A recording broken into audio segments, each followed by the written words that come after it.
जय श्री राम। मैं डॉक्टर उमा श्री आपका अपने चैनल में बहुत बहुत स्वागत करती हूँ।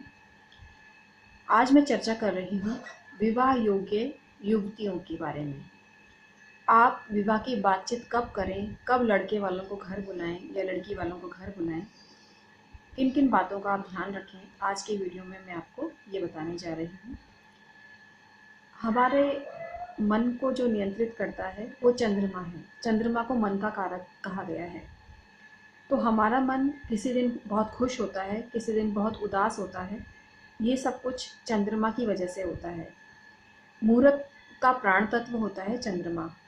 तो जब भी हम किसी से कोई महत्वपूर्ण बातचीत करना चाहते हैं, उस समय हमारा मन स्थिर और अच्छा होना चाहिए, और ये निर्भर करता है कि उस दिन हमारा चंद्रमा कैसा है। जो लोग ज्योतिष जानते हैं वे तो समझ सकते हैं कि पहला चंद्रमा, दूसरा चंद्रमा क्या होता है। लेकिन जो ज्योतिष नहीं जानते हैं, जो सामान्य जन हैं और जो ज्योतिष नहीं जानते हैं, उनके लिए यह तय करना बहुत मुश्किल होता है। तो इसका भी मैं एक तरीका आपको बताने जा रही हूँ। अखबार आप रोज़ पढ़ते ही हैं और अखबार में रोज़ आपका दैनिक राशिफल आता है। उससे पहले जो पंडित जी होते हैं या जो ज्योतिषी विद होते हैं, वो उसके भीतर चंद्रमा किस राशि में है ये लिखते हैं। तो आप पहले तो ये जान लीजिए कि आपकी राशि कौन सी है। चंद्रमा अगर आपकी जन्म कुंडली में 1 नंबर के साथ है तो आपकी मेष राशि है, 2 नंबर के साथ है तो वृष राशि, 3 नंबर के साथ है तो मिथुन राशि, 4 नंबर के साथ है तो कर्क राशि, 5 नंबर के साथ है तो सिंह राशि, 6 नंबर के साथ होने पर कन्या राशि, 7 नंबर के साथ चंद्रमा होने पर तुला राशि, 8 नंबर के साथ अगर चय लिखा हुआ है, चंद्रमा लिखा हुआ है तो वृश्चिक राशि, 9 नंबर के साथ है तो धनु राशि, 10 नंबर के साथ है तो मकर राशि, 11 नंबर के साथ है तो कुंभ राशि, और 12 नंबर के साथ है और चय लिखा हुआ है तो वह है मीन राशि।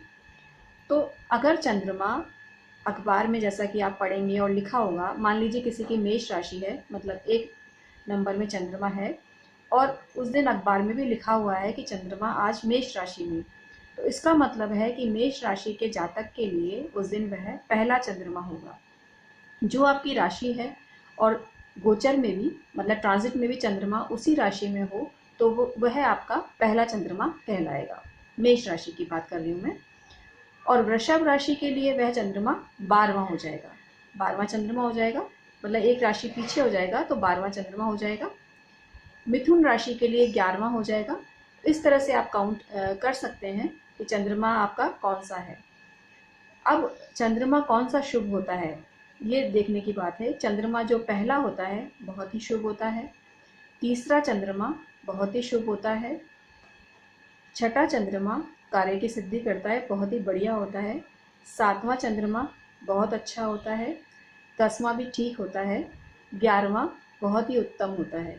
तो जिस दिन आपका चंद्रमा पहला हो, तीसरा हो, छठा हो, 7वां हो और 11वां हो, तो वह कार्य, किसी भी महत्वपूर्ण कार्य को करने के लिए वो दिन बहुत ही आपके लिए बढ़िया है। ये तो हुई चंद्रमा की बात। दूसरा आपको ध्यान रखना है कि विवाह की बातचीत के लिए बृहस्पतिवार और शुक्रवार बहुत अच्छे माने जाते हैं। इसके अलावा कुछ लोग रविवार को नहीं मानते हैं, लेकिन मेरे हिसाब से रविवार का दिन, क्योंकि एक छुट्टी का दिन होता है लोगों का और उस दिन काफ़ी रिलैक्स महसूस करते हैं, तो जीवन के महत्वपूर्ण निर्णय रविवार के दिन भी अगर आप लेते हैं तो वह भी बहुत ख़राब नहीं होता है और अच्छा ही होता है। क्योंकि अगर उस दिन आपका चंद्रमा अच्छा है और रविवार भी पड़ रहा है तो आप विवाह की बातचीत उस दिन कर सकते हैं। ये आपको ध्यान रखना है।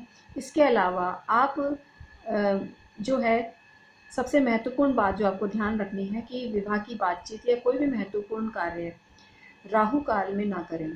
राहु काल बहुत ही अशुभ होता है और उसमें किसी भी प्रकार के कार्य को करने से अनेक प्रकार की विघ्न बाधाएं उत्पन्न हो जाती हैं। ये आपको विशेष ध्यान रखना है। और चंद्रमा वाली बात जो मैंने आपको बताई है, उसमें ध्यान रखने योग्य एक बात और है कि उस दिन आप तिथि का अवश्य ध्यान रखें। अगर अमावस्या तिथि है और उस दिन आपका चंद्रमा, जैसा कि मैंने बताया, पहला है, तीसरा है, छठा, 7वां या 11वां भी है और उस दिन अमावस्या पड़ रही है, तो उस दिन कोई मुहूर्त नहीं होगा, क्योंकि अमावस्या किसी भी महत्वपूर्ण कार्य को करने के लिए शुभ नहीं समझी जाती है। पूर्णिमा अगर उस दिन पड़ती है या चंद्रबल उस दिन बढ़िया है, और फिर जो चंद्रमा की स्थिति मैंने आपको बताई, वही स्थिति में चंद्रमा आपका पड़ता है तो उस दिन आप विवाह की बातचीत कर सकते हैं। विवाह की बातचीत करते समय अगर आपकी पुत्री है तो उसको बृहस्पति का पूजन कराएं, और पुत्र है तो शुक्र देव का पूजन या मंत्र जाप कराएं तो भी कार्य की सिद्धि होती है। और कात्यायनी माता का जाप अवश्य करना चाहिए, और उससे भी विवाह संबंध तय होता हुआ देखा गया है। इन सब बातों का आप ध्यान रखें तो आपका कार्य अवश्य ही सिद्ध होगा। आज का वीडियो मैं यहीं समाप्त करती हूँ।